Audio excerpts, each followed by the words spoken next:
Tom is an ex-cop with a highly specialized dark profession. He cleans crime scenes. He is an absolute master at it, using custom chemical formulas that make blood, gore, and horror completely vanish, leaving homes so spotless it is as if a crime never even happened. But away from the nightmares, Tom's entire world revolves around his daughter, Rose. He has raised her completely alone since his wife's tragic death, living a rigid, predictable routine balanced between his grim job and his home. But Tom's perfect routine is about to shatter.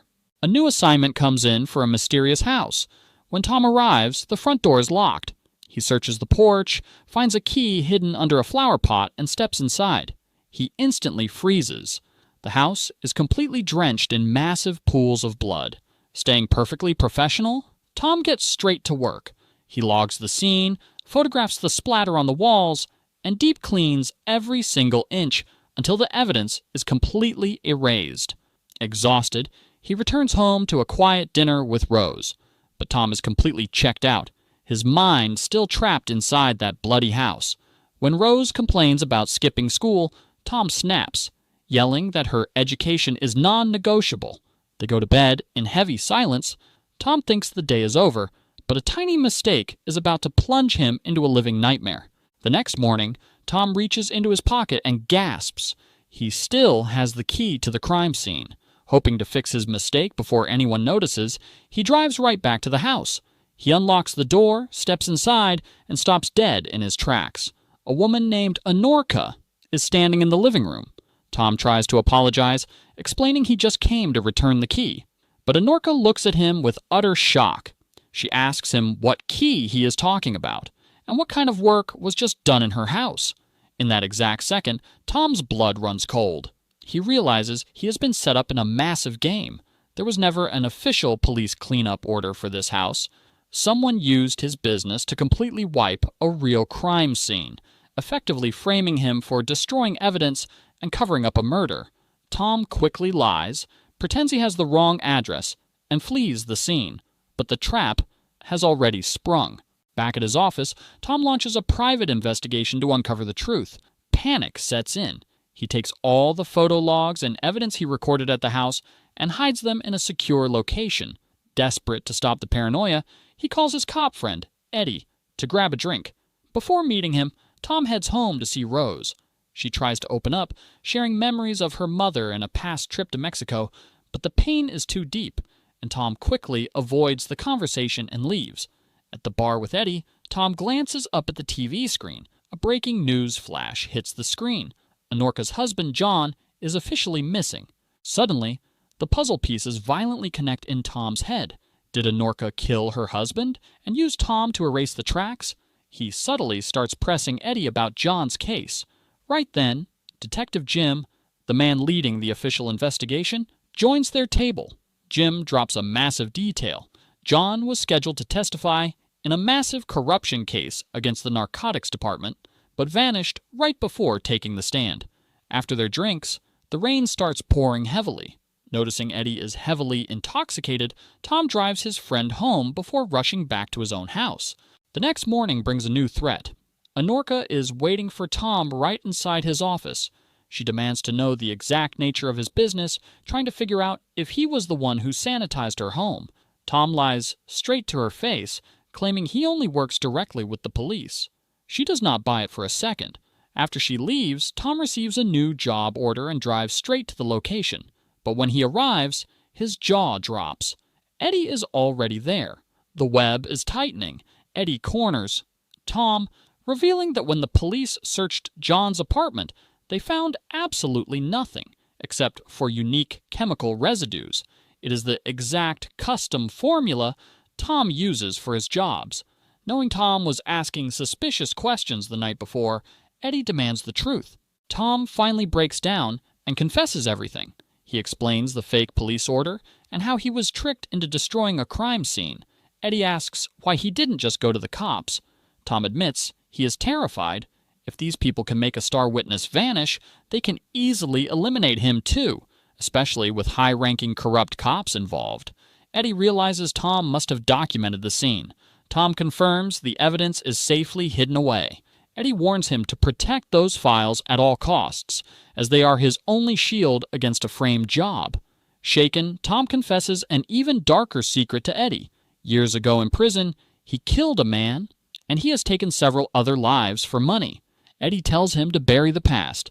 But back at home, Tom's personal life is exploding. Rose is furious, screaming at Tom for always leaving her isolated. Tom loses his temper, criticizing her grades and telling her to accept that her mother is gone. Rose fires back with a knife to the heart. At least, someone remembers her. The next day, Tom spots Anorka playing with her kids in the yard. He watches her from his car, but the moment she notices him, he guns the engine and speeds away. Returning to his office, Detective Jim and his partner are waiting. They reveal they found chemical traces at John's apartment and need Tom's help to match the samples. Tom plays it cool, ordering his secretary to fetch the chemical logs. Jim casually asks where Tom was on the day of the disappearance, but Tom brilliantly deflects the question. The moment the detectives leave, Tom dashes to his car, grabs the envelope containing all his hidden evidence, and relocates it to an even safer hiding spot. Later, Tom and Eddie stand by a soccer field, watching Rose play. They continue discussing the case, and Eddie mentions the police still treat John's disappearance as a simple missing person case, with no suspicion of murder. Rose makes an incredible play on the field, but Tom misses it completely, entirely consumed by the conspiracy. On the drive home, Rose is heartbroken and silent. Back at the house, Tom tries to check on her. She treats him coldly, before dropping a chilling question. Who killed my mother, and what was his name? Tom freezes in place. After an agonizing silence, he finally whispers an answer. His name was Daniel. But Tom has no time to process the pain. Anorka suddenly demands a secret meeting at a local church. Tom meticulously sweeps her for wires or tails. Once he knows it is safe, Anorka admits she knows he cleaned her house, and Tom finally owns up to it. When he asks who orchestrated the hit, she claims she is just as blind and suggests they team up to find the truth. Tom asks about the testimony John was going to give. Anorka takes him straight to her office to show him. There, she pulls out a secret ledger John had hidden. It lists the badge numbers of several corrupt police officers. Tom looks down at the page and gasps. Right there, written in plain ink, is his own old police badge number. Terrified, Tom runs straight to Eddie and reveals the ledger. Eddie panics, telling him he must destroy that book immediately. If anyone else finds it, Tom will become the prime suspect, as the police will believe John was going to testify against him, giving Tom a perfect motive for murder. Lost and desperate, Tom returns to Anorka. Paralyzed by fear, she begs him for a safe place to hide. Tom takes her to the home of an old friend named Manuel. Over dinner, Tom and Anorka step outside to talk. She opens up, revealing she was pregnant before, but John forced her to abort the child. Tom shares his own agonizing trauma. Years ago, a burglar broke into his home and tried to assault his wife. When she fought back, the intruder shot her dead right in front of Rose, who was only 6 years old. Rose witnessed the entire murder and has never been able to escape the horror, which is why she remains so fiercely protective of her mother's memory. The story deeply moves Anorka. Tom says his goodbyes and hits the road, but his night takes a brutal turn. A corrupt police officer pulls him over in a targeted ambush, beating Tom mercilessly until his face is completely shattered. Battered and bleeding, Tom somehow manages to drive himself home. The moment Rose sees his face, she bursts into tears, desperately trying to tend to his wounds while demanding to know who did this. Tom refuses to say a word. His silence pushes Rose over the edge. She screams at him, and Tom roars back, telling her it won't change anything. Sobbing, Rose admits she is terrified of losing him just like her mother. Then she drops a massive confession. She lied about the school project. She has actually been digging through his old case files. Enraged, Tom demands she put everything back. In a fit of reckless fury, Rose starts smashing items around the room. Unable to calm her, Tom leaves the house. The next day, Anorka calls. The morgue just contacted her to identify a body. Tom meets her there immediately. He speaks with the forensic pathologist who happened to know John personally. The doctor drops a massive bombshell. John was completely sterile. It was physically impossible for him to ever father a child. Tom stands frozen in absolute shock. If John could not have children, then how was Anorka pregnant before? The realization hits him like a train. She was heavily cheating on her husband. Suddenly, Detective Jim walks into the morgue. Tom instantly acts like Anorka is a total stranger, inspects John's personal effects, confirms his identity, and quickly exits. Tom's mind is spinning at 1,000,000 miles an hour. He rushes straight to Eddie to lay out his new theory. Anorka's secret lover slaughtered John once the affair was uncovered. Eddie instantly gets defensive, trying to violently shut the conversation down. He snaps at Tom to go to Detective Jim immediately, hand over the evidence, and walk away. Tom flatly refuses, arguing that it is a trap and they will just frame him for the murder. But as the argument heats up, Eddie makes a critical slip of the tongue. In an instant, the pieces click together. Tom realizes Eddie knows details about Anorka he should not know. Tom fires off a string of targeted questions until the horrifying picture becomes crystal clear. Eddie is Anorka's secret lover. Sickened by the betrayal, Tom leaves Eddie standing there and sprints straight to Anorka's house. He bursts through the door to find her bags packed, ready to flee. Tom furiously confronts her, demanding to know why she killed her husband. She tries to play dumb, but Tom screams that the game is over. He knows Eddie is her lover, and he knows they murdered John together. He threatens to walk straight to the police unless she confesses. Seeing her web of lies completely disintegrate, Anorka drops the act. She dials Eddie's number right in front of Tom and asks about the house key.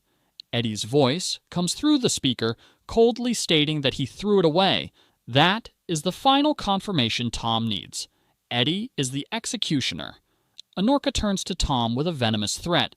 If he talks to the police, she will expose his cleanup job, ensuring he sinks right alongside them for destroying the crime scene. Tom coldly tells her he doesn't care and walks out. His very first thought is his daughter. He races home, desperate to send Rose to a safe house, but she fiercely refused to leave his side. Sensing that time has completely run out, Tom leaves her and goes straight to Detective Jim, dropping a series of calculated indirect clues that successfully plant the seeds of suspicion against Eddie. Meanwhile, Eddie realizes Tom is turning on him. He storms directly into Tom's house, calls Tom's phone, and delivers a chilling ultimatum. If Tom does not return immediately, he will murder Rose. Panic strikes Tom's heart. He drives like a maniac, tearing back to his house. He bursts through the door, screams at Rose to hide in another room, and launches himself at Eddie. A vicious, bloody brawl erupts between the two former friends. As they tear each other apart, Eddie screams out his twisted justification. He reveals that John was a monster who forced Anorka to abort their child. He and Anorka only wanted to build a family together, but John ruined everything. So Eddie executed him and used Tom's expertise to wipe the slate clean. Tom snaps back that Eddie is not getting away with it, revealing that the police are already en route. He urges Eddie to surrender, but Eddie pulls his service weapon, aiming it dead at Tom's chest. He tells Tom that he is the only witness left who can send him to prison. Suddenly, the piercing wail of police sirens echoes through the neighborhood. Eddie looks out the window, seeing the flashing lights surround the house. Realizing he is trapped, blind rage takes over. He turns back to Tom, determined to execute him before the cops breach the door. But before Eddie can pull the trigger, a thunderous gunshot cracks through the room. A bullet hits Eddie squarely in the head, dropping him instantly to the floor, dead.